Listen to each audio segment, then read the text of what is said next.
آلمانی یاد گرفتن مثل دعوا کردن است. یکی را میزنه، دیگر را میزنه. ولی جالبی آلمانی در کجاست؟ اونه که میزنه نومیناتیو است و اونه که میخوره اکوزاتیو است.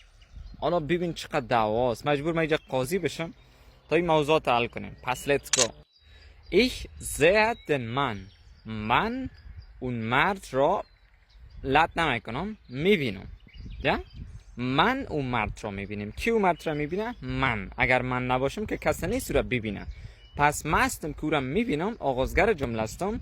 این جمله را ما شروع کردیم، جمله را ما ساختیم، کار توسط ما آغاز شده و این کار ما انجام میدم. کی اون مرد را میبینه؟ من. دن من میشه اکوزاتیو، چون ما فعل ذهن هم داریم. ذهن یکی از فعلای اکوزاتیفی است.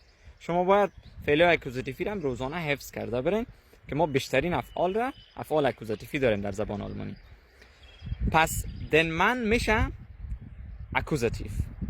پس لطه کی میخوره؟ اون نفر میخوره دیگه.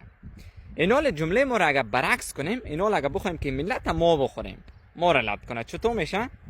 میگیم der Mann sieht mich. Der Mann sieht mich. او مرد مرا میبیند.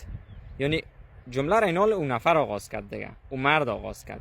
پس اینال لطه کی میخوره؟ sieht mich. ما.